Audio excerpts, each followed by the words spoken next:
Hello and welcome to Creatives on Camera, where teachers of the arts, quilts, crafters learn to create videos so we can build online classes. Today we are going to talk with a member of the Academy for Virtual Teaching, April Sproule, who, just like you and me, is just another person, an entrepreneur on her own, creating classes that can reach a global audience through video technology. It's kind of miraculous and kind of fun. It's fun to hear her entire journey. We invite you to come join us, and you can see that it really is possible. You can do this, especially we can do this together. Come join us and listen in. Let's get started.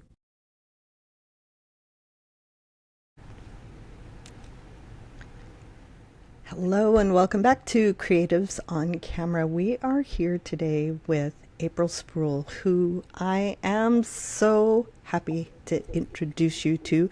She's just a regular old everyday person, one of our colleagues, another textile artist who teaches.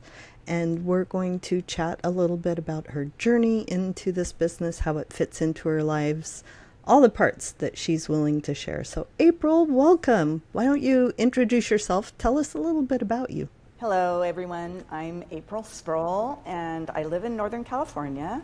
And I call myself a mixed media textile artist.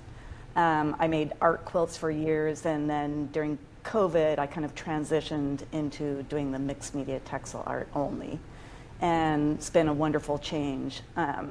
So that just means that I work with paper and fabric and combine them together, and I do primarily hand stitching. And so it's been a wonderful journey. I met Lyric in 2021, or actually, I guess, 2021, and or actually 2020 when I joined the Global Quilt Connection. And so it's been a great connection and a great resource for me. And so we'll talk about that a little bit later. But I am passionate about teaching and sharing what I know with other people. A long time ago, I heard that you can create techniques or skills or whatever it is, but it doesn't really become of any value until you share it with other people. Oh, I love that. I love that idea and that heart and that generosity, right? We can be artists and bring beautiful things into the world, and that is enough, my friends. That is good and wonderful and makes the world a better place. But then those of us who share what we do, who teach other people how to bring their own creative voice out into the open, it's this beautiful blossoming, the ripples in the pond that go out and bring that much more beauty and joy into the world. April, how long have you been a teacher? I probably started quilting in the 90s, early 90s. I've been sewing with my grandmothers all my life, and quilting and making clothing and all of that. But I started making art quilts and things in 1991, and just kind of progressed from there. And I started teaching probably in the late 90s, different garment making classes, things like that, and then progressed into the quilt making. And I had a long arm quilting business for over 20 years. And so I quilted over 3,000 quilts in that time. So I taught a lot of machine quilting on domestic machines, because not everyone wants to haul around a long arm machine or find a place for it in their house.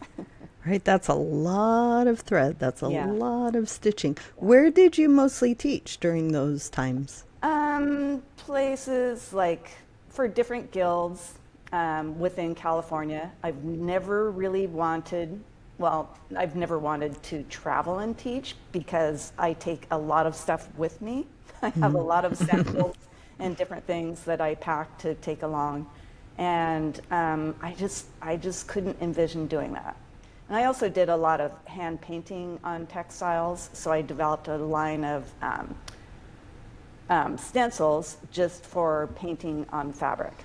And so I taught that for many years too. And so I had a product line, and I did vending at a lot of large quilt shows and things like that. Right. But mostly within your own geographical area and in person? In San Francisco, yeah, down into the San Francisco area, which is about 5, 6 hours away. And then, yeah, so basically places that I could drive to. Right. Not really interested in hauling two, mine are always 49.9 pound bags, I know. plus the carry on the AV and shipping boxes ahead and all of that.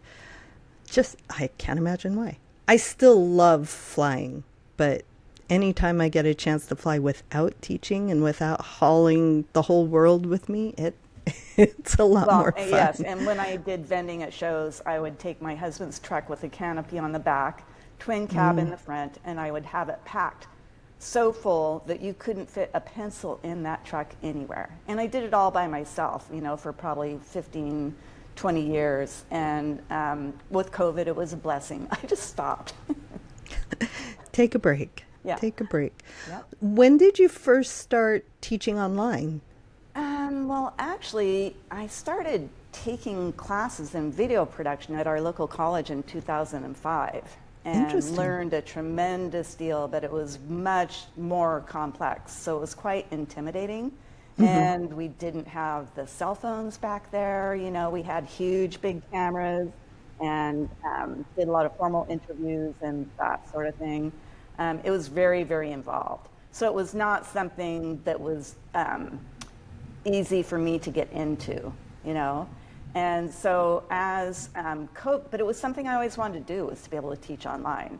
And so I did a few small videos filming with my regular DSLR camera for my classes and for promotional purposes, but it didn't quite gel for me. It wasn't very professional, and I didn't have the equipment I needed.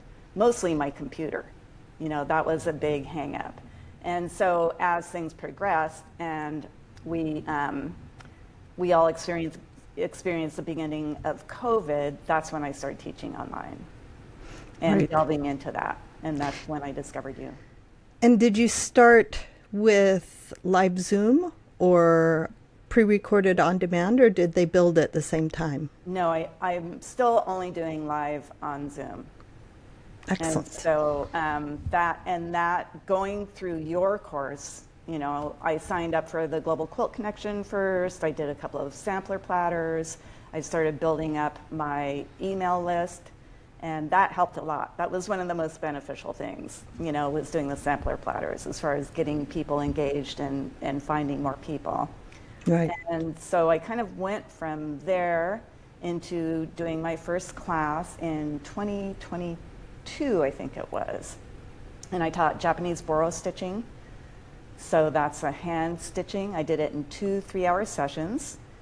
And I hired an assistant that I found on the Global Quilt Connection to Oh, help me nice. through that first class. And it was a really good thing because it was in 2 sessions, and I did the Zoom selection where you use the same, Same URL. yeah, but it didn't work. And so 3 of us, I think, were in one session where I was, and the rest were off somewhere in the Ethernet. I mean, they were just, Oh no. and so the assistant managed to contact every single person and get them back, and we were all together. But it took like 40 minutes. Yeah. It's when back in the early days when we were all new to Zoom, there was so much to learn I and know. so many things to figure out. Let me tell our listeners, Global Quilt Connection started because of COVID, and basically any quilt teachers who were willing to try out this new Zoom thing, whether we knew how to do it or not, we put them in front of as many guild leaders. We would hold live Meet the Teacher Zoom events where the quilt teachers would say, hey, this is what I teach, and the guild leaders would get all their contact information. And that's what happened. That's what grew out of COVID, is this listing service and the ability for groups, quilt guilds, to bring in people they never would have been able to from all across the world, as long as we all got up and running on Zoom. And we're still patient with each other, but boy, if we could look back and I see how know. bad we were at the I know. beginning of this, right? And then the sampler platter you mentioned, those are still going on. They are a live event where the quilters, instead of just the guilds, come and the teachers actually get to demonstrate what they teach instead of just say, hey, hire me, this is a list of the things. We give each teacher a 15-minute time slot and they do their thing. And the quilters are entertained. We have a whole bunch of teachers on the live. And we also work really hard to pitch the teachers and tell them, hey, go tell your guild representative that you really want to bring this person in. So I am so thrilled to hear Oh, that yeah. that got lots of gigs for you. And a lot of what kind of brought me on board with that was the quality of the instructors that were selected, and it kind of upped the ante for everyone, because you didn't want to be the one that looked worse than everyone else. And I It's have seen that happen before, not with Global Quilt Connection, but I have seen that happen before, where someone's out riding their tractor in the winery and, it's just kind of funny. Yeah, we I am a huge fan of diving in over your head, no matter what it is, because you get desperate and you learn how to swim. But being around people who know the thing better than you, being in that community, is a lifting kind of thing. Oh, It's a place where you absolutely. can't help but learn, right? And sometimes I would get stuck on some little aspect, some little technical issue, and I would just go to Global Quilt Connection and post it on the Facebook page, and I would get, usually 10 answers or so. I mean, it was great. Right. It was really, really helpful to have that support. It is. The community is everything, right? And out of that, the Facebook community is still there, and you can still join Global Quilt Connection. But out of that grew the realization that there was a giant hole that needed to be filled. And that's why I started the Academy for Virtual Teaching with all these amazing colleagues who are excellent, excellent teachers who have Hmm. something beautiful to share.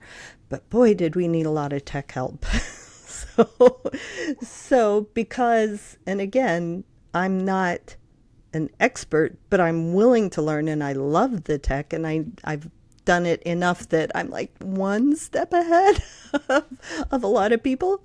And that's all a teacher needs to be, right? Absolutely. One Absolutely. step And a ahead lot and of willing to times share. we would have events, and I knew that you had just put something together, but boy, did you ever pull it off. If people could only see behind the I scenes. just wondered, how in the world does she do that? I would have pulled all my hair out by now. Well, there were a number of times. You can see all this gray. I can't blame it all on that. I have 5 kids, so the But the gray is Academy for Virtual Teaching came right. along at just the right time for me because I wanted to be more involved. I wanted to be able to teach professionally, online, but I didn't have the confidence. It really boiled down to that. Even though I knew, um, I don't know if you would say a lot, I knew some things, but putting it all together and having the confidence to actually move forward with it was pretty daunting. And What were some of the major inhibitions or things that you were afraid of at the being on time? camera, and that's still, you just have to get over that. You just have to get over it, I mean, you You're really, singing my song. because no one likes the way they look on camera, or I haven't met very many people that do. And I look at myself from like 2 years ago, and I was like, why did I think I looked so bad? I looked really good then. Look at me now. But it's just a thing, and you can't stand listening to yourself. Honestly, just get over it. Don't watch yourself. Or just do a mini little critique, was the lighting correct, or was this all right? Those sort of things. And the most important thing you can do is just learn to find that comfort zone online, when you're in front of a camera. And I'm still working on that for Zoom. I'm kind of fudging my way, not on Zoom, but on Instagram and doing the live videos. So I'm just edging into that. But I think And the equipment part of the academy was huge. You know, having those choices, knowing what you really need, and what you really need is not as much as you think at all. You know, it really isn't. And so you can start with the bare basics. And I have to say, I haven't upgraded my equipment all that much. Some areas I do need to upgrade, like my lighting. But there was so much information to draw from, you know, and that was really, really helpful. So I could go and I had the pros and cons of the different equipment, and that was just huge. It really was. Right. It's really interesting. There have been a number of people who've come through the virtual teaching masterclass that's offered at the Academy from the film industry. And you took film classes, and me as the director of the Academy in that course, am intimidated when people come through knowing all this stuff. But it is a completely different thing to be in a professional film studio with giant cameras and fixed lighting and, you know, sets and different kinds of microphones than it is to wing it and do it on your own as an independent teacher in whatever space you have, which is 99% of the time definitely not a professional film studio. Right, right. Yeah, and you know, it's just when you pare it down to what you actually need, it's not really that much. You know, Right? and so it should be pretty simple for people to get up and running, look professional, and be comfortable with what they have. Right? It's know? amazing how good that little computer we carry around in our pocket, the camera lenses, the camera lens on my 3-year-old phone are better than my DSLR from 10 years ago. And we don't need as much. So that's one thing that the Academy focuses on, is not overdoing it, right? Absolutely. Because then the cost becomes prohibitive, and then you have another excuse to put it off, you know, and not move forward. And, you know, even if you come up with your plan, you figure out what you need. I was really fortunate because with COVID, I got a $5,000 grant from the California government that I didn't even apply for it. Oh, maybe I did apply for it. But it was one of those things where, oh, I'll just send this in. Yeah. I had no idea. So I was able to buy a laptop, which I didn't have a laptop. I just had a big desktop. I bought a webcam. What else? I think I already had I had an old phone, but I upgraded that. Something to hold your phone? Yeah, and upgraded my desktop computer for video editing, and that was huge. So, yeah. And people don't realize, but one of the most important things for editing is a good graphics card. So even beyond the program that you're using, you need to have a good graphics card for video editing. That is really helpful. The editing, you know, as far as there's so many different programs out there, I subscribe to the whole Adobe platform, because I've used it over the years for my teaching, my business, you know, all sorts of things. So I'm pretty tied in to Adobe. And you can get a student discount, even when you're old. I had a student discount for 6 years, and they're like, well, I think, you know, and it was $15. Maybe you need to be a grown up now. Yeah. Yeah. So, Well, I always encourage people, use what you have and what you already know. It's not necessary to subscribe to the Adobe suite, but if you've already got it and you're using it, by far it is so much more efficient to jump in with something you already have and already at least partly know, instead of starting fresh wherever it is. And that's really important, is to find a program, a platform that you're comfortable with for your editing and everything, and stick with that. You know, don't keep jumping around, because every time I start jumping around, you know, whether it's editing quick videos for, you know, social media or whatever it is, I regret it, because then you're going down a whole new rabbit hole. So just keep it simple, keep your editing simple, and learn the basics, learn what you really need to do. And YouTube is great because you can find a lot of information on there as far as the Yep. editing and everything. And Yeah, one thing you I do can. is I keep these cards, index cards, and I have a stack of them on my desk. So when I encounter an issue that takes me some time to figure out, I write it down, I put the date on it, I write down the problem at the top and what I did to rectify that problem. Brilliant. Yeah. And Because you then know next week you'll go back and you have no idea how for to 6 fix it months, again. I might have the same issue. It's like, didn't that happen before? You know, and I'll write down if I found the solution on YouTube, then I'll write down the name of the person or the video Right. that I watched, you know, and that has saved me a lot of time. Right. So, You were in the Academy Masterclass way back at the very beginning, so it's been a number of years, right? So It's a now founding we member. have, you were one of our beta people, one of our Yeah. very special, amazing beta people when we were still figuring it all out. It's been updated over and over, and now we have a huge number of different editing tutorials, different sections for different main programs that people use. But throughout all of them, the efficiency of only doing what you need. Absolutely. So yeah, I use Premiere Pro, which is huge when I first, and it has changed tremendously since 2005. It's become much, much simpler and very user-friendly compared to what it was. You don't have to be a professional to do it. And I use probably 1/100th of what that program is actually capable of, but it does what it does so well, you know, and that's what you want. And you just go through your steps, you know, you import your video, blah, blah, blah, and just write those steps down in the beginning and stick to that little list, that little menu that you have, Yeah. and keep it super simple. People don't want to see things spinning around on the screen or, you know, and a lot of people don't like that because it makes them busy.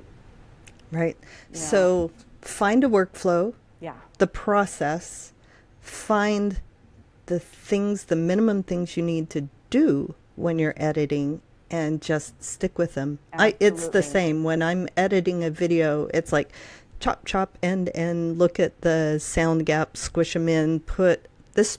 I use the same transition for everything. Yep. Pull in, you know, I've got my file folders where I know where everything is. Editing goes phenomenally faster now than it ever has.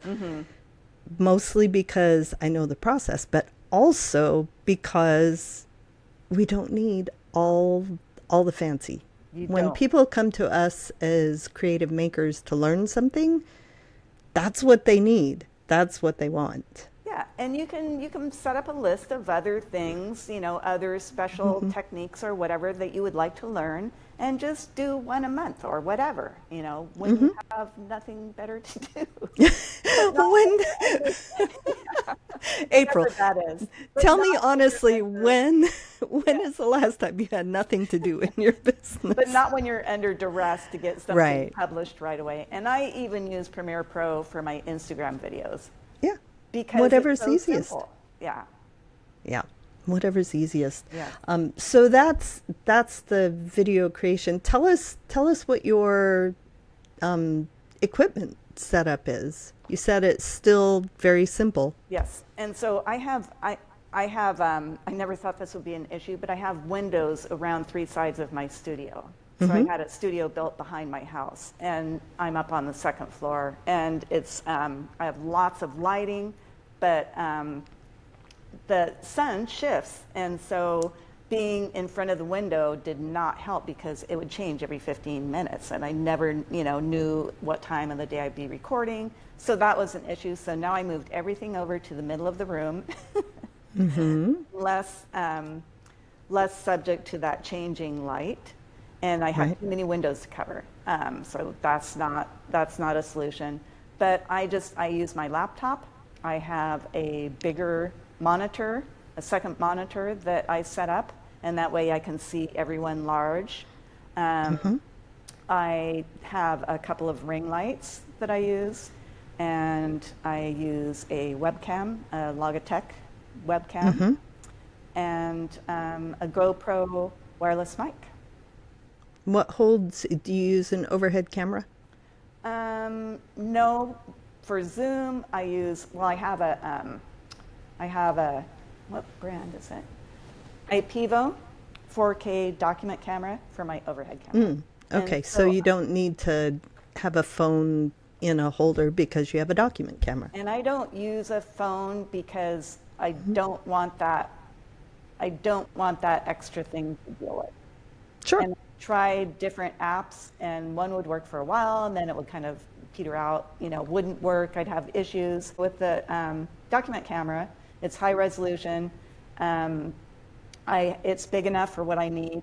I can get high above my work surface enough. Yeah, you do handwork and smaller things, so you don't need a super wide shot. And I do a combination of pre-recorded videos. And those are the things that are more time consuming, where I don't have to want to repeat it or recreate it for every single time I teach that class. So I have them all numbered and lined up. Some are stock videos. If it's how to do a certain stitch or a certain technique, I can use that same one in 6 different classes. Right. And so I keep track of those. And then I intersperse it with live demonstrations. Right. Yeah, and that works really well. Right. On live Zoom, I use pre-recorded tutorials all the time. 1, if it's noisy. 2, if it's messy. Yeah, exactly. And 3, like you said, if it's just time consuming, if you have to make a new thing for that demo every time you teach it, it's so much easier to pop up a video. And you can edit it so it's like stable and still and super close up. And a lot of new teachers who don't know if they want to teach on Zoom are worried about this. They're like, I like the interaction, but why wouldn't they just buy an on-demand class with the video? Why would they, if I'm just going to show them videos that they would see anyway online, what's the point? Tell us what you do. You want that personal connection with your students. And I keep, at this point, I'm changing things. Within the next year, this will all look totally different. But right now, my happy spot is 16 students, because I have plenty of time to spend with them. And I have it worked out financially, so that works really well for me. I make twice as much as I do teaching in person. And I don't have to go anywhere except 10 steps outside my back door. And that works really well for me, And you can answer people's questions. And then they feel they have that connection with you. Right. And I think that's really important. It is very different teaching in person. When you're in the classroom and at a glance, you can see what students are doing, than when you're on a Zoom call and you see their face, or sometimes only their forehead, or, their lighting isn't good. You can't see over their shoulder what they're working on. So it's a very, very different skill to teach via Zoom, which can be learned. So tell us how you effectively make that connection and see what your students are doing. So what I do is I just have them photograph it with their phone, their work, and email it to me. And I tell them, stop and let me know you just sent that to me, because I'm not going to be checking my email to see if anything came in. Let me know and I'll take a look at it. And so I do that. Right. And another thing I do is one thing I start with is a short video about the class on my website, so they know what to expect. And then once they sign up, I create a pre-workshop prep video, because it's unbelievable. People can read the same list and have a totally different conception of what they need to do before class. Some people are halfway through the class by the time they actually come. And other people are totally confused and it's unclear. But when they're looking at it, and it's like 5 minutes long, and people have gotten so much feedback from people on that. They feel like they're prepared. They know they have what they need. If they can do something in advance, it's going to save 2 hours of class time. then they've done it. And that is really, really helpful. But I think just being available to people, is wonderful. Right. And afterwards, if somebody wants to, I have a class, a Zoom meeting once a month. If they have more questions, they can join us there. It's free. Oh, nice. So they can get more feedback on their piece. And so those are some of the things I do. Very nice. And it's kind of brilliant, right? When you are signing up for an in-person class, you'll see the advertisement, you'll see the supply list. But what you've done is give them a glimpse of the real thing with video ahead of time. I know some teachers who have an advanced, quick Q&A meeting, but making a video that is, this is how I want you to prepare for it, is even more efficient. Absolutely. And then they can go back and watch it again. And I let them know, you can contact me if you have any questions or if, you need clarification about something. But because some people that have taken classes with me before, I send out the documents, like the student handouts, usually a week, usually 2 weeks before I'll send that out. So they'll be reading through it and be halfway through the class. Well, they're going to be really bored sitting in class. So I make it clear, this is all you need to have done, and don't worry about anything else until we're all there together. Right. So what I've found teaching on Zoom is the teacher is responsible for much more communication before the class, during the class, and after the class. Right. To make sure their students get a full experience. The thing where, like, I'll do the same thing. I'll teach my people how to clear space around their project, hold their phone level with it so I don't get wonky keystone shots, and email it to me. And then another huge advantage, I do design classes where in person, it takes a full hour to go around we have a walkabout and we talk through each person's project and the design decisions that they work through. But on Zoom, when they send me a photo, everybody keeps working, but I share screen and we talk through the design decisions where everybody gets to look over the shoulder. And we save a whole hour at the end of the class. That's really important. Yeah, to be It is. able to do that. That's a great, great idea. Right? Because you learn as much from the other students and what they're learning as you do just this one way back and forth between the student and the teacher. Tell me about what teaching online has opened up for you in the rest of your life. Oh my gosh. I would say I really love collaborating with other businesses. So I've taught for, let's see, I had it written down here somewhere, Skillshare. I've done 2 classes on Skillshare. And every time I get let into that back door of a company to see how it all works and what the requirements are, I have learned so much. I've worked with textileartists.org in the UK, and I just signed another contract with them. The first project I designed for them, the first class, went really, really well. Nice. It was very difficult, but it all turned out beautifully. And it did exactly what I set out to do, and that was the important thing. And so, and then let's see, Craft Napa, I've taught at Craft Napa for 4 years now.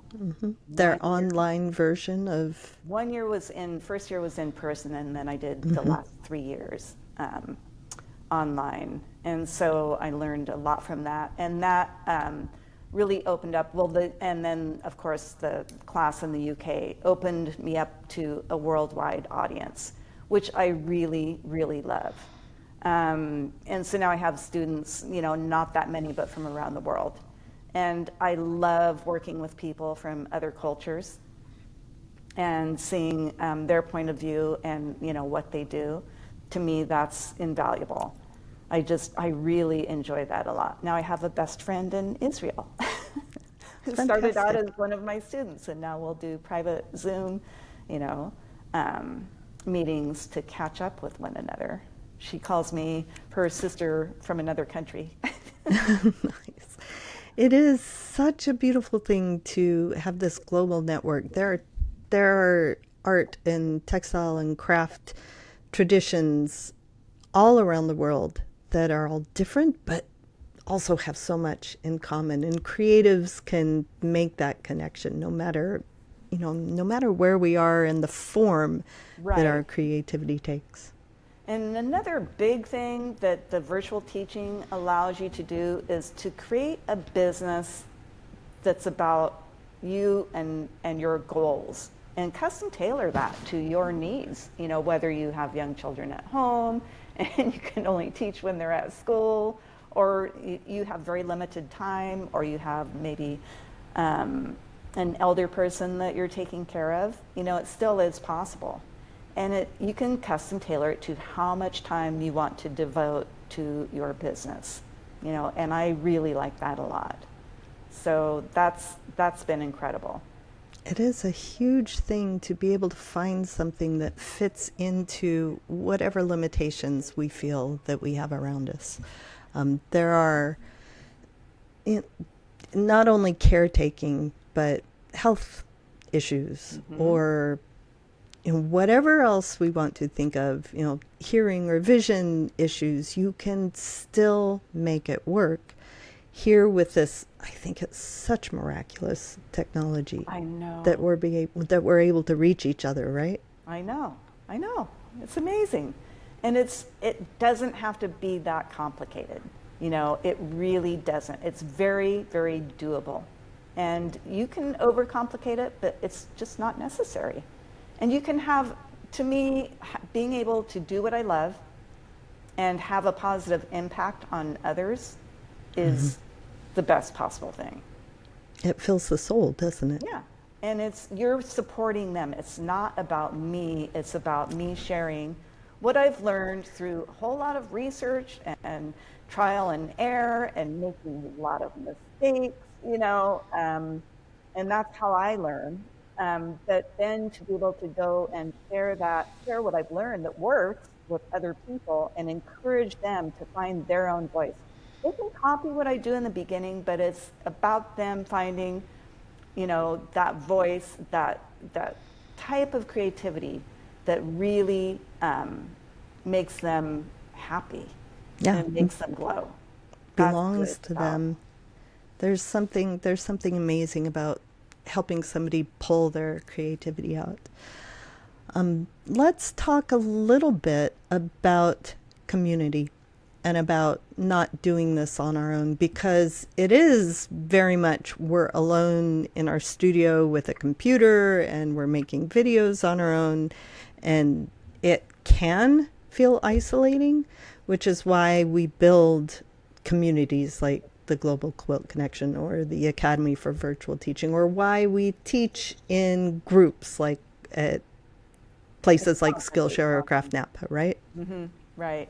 So actually, I want to mention this because you and I haven't talked about it before, but one of the best things that I got from the Academy for Virtual Teaching was when you set up the groups, the mentor groups. And so I'm in the green group.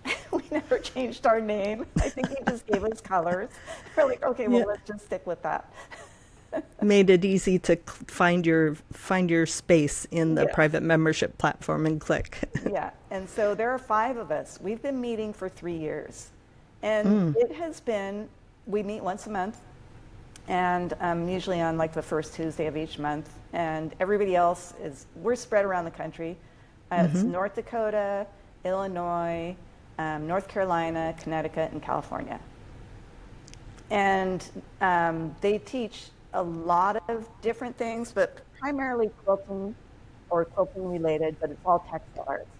And I learned so much from all of them, and we start out our meetings with each person shares a thorn and a rose. And we've helped one another solve problems. We've given one another all kinds of support. And I always value that a lot. I really look forward to meeting with them. They're all super smart, talented, interesting women. And I My love that. smile is going to split Yeah. my face in half. Yeah, It's and just I don't think any one of us has really conveyed that to you, and so I really wanted to thank you for that. that's that's one of the things that is so important. Um, you know, so many everybody out there listening to this, you're all perfectly capable right now of creating a course, of doing it online. Why haven't you already done it? Right? You're capable. Why haven't you already done it? Sometimes it is so much better to do it with people egging you on, with people encouraging you, with people supporting you, with that mind that's bigger than our own, where you know you can go and say, I don't know what to do about this thing. And somebody else somewhere has already experienced it. And if nobody has, we figure it out together, right? Absolutely, yeah. And so the Global Quilt Connection has been great for that, and the Academy as well. And I've learned so much from people. You know, it's been really valuable to me, really wonderful. It does my heart so much good to hear that. You know, because that's one of the founding principles, the foundation of the Academy for Virtual Teaching is that it's supportive and it's safe and it's Absolutely. non-competitive.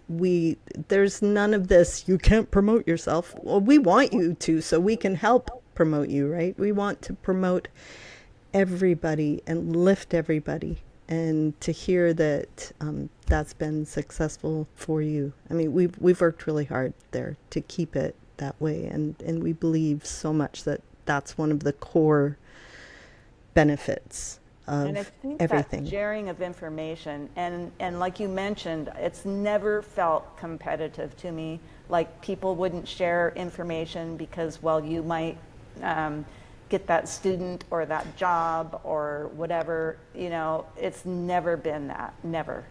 Right. We lift each other and help each other because truly when you support each other as creatives and especially as business people, we all build. It's been really interesting to be look and have my toe in different industries, but mostly in the soft crafts industry, right? And the fine arts, and to see places where it's competitive, but mostly it's somebody can be doing almost exactly what I'm doing. And instead of us looking at each other cross-eyed and fear, we come from a place of abundance and like, hey, how can we collaborate? How can we work together? And you double your audience. You lift it's yeah. I could ramble on for hours and hours about the power of collaboration and community, just like you said. And I think it's just so important. You know, I think that's a big part of your success. Even if, you know, even if nothing, if I never taught another class, I would be very happy with all the people that I've met, the remarkable people I've met, and the people I've been able to collaborate with, and, you know, lifting people up. You know, it's just, it's a great thing to experience. It's a good place to be. It's a Yes. good place to be. April, this has been wonderful. And it is so good to get the chance. I know you're around in the academy, but the chance to talk to you one on one again, it's been a while I and know it's been it's quite a so much while. fun. I'm so glad that we could connect this way, and I look forward to other experiences in the future. It's going to be so much fun. Let's wrap up with a fun answer, whatever way you want to. What is the last thing you made? Oh, let me see. Looking around here, the last thing I made. The last thing I made was a popover puff. It was Well, delicious with lots of jelly on top. so I'm calling this series, these are 9 by 18 pieces. And so Okay. these are actually watercolor pieces on heavy watercolor paper. So those of you who are listening, this is a beautiful artwork. It looks very kind of Asian oriented. It's got a beautiful branch collaged on top of different fabrics on the background with hand stitching, with ink work. It's so lovely. So these are hand-painted paper, Japanese rice paper. And here, and linen and hand-dyed silk.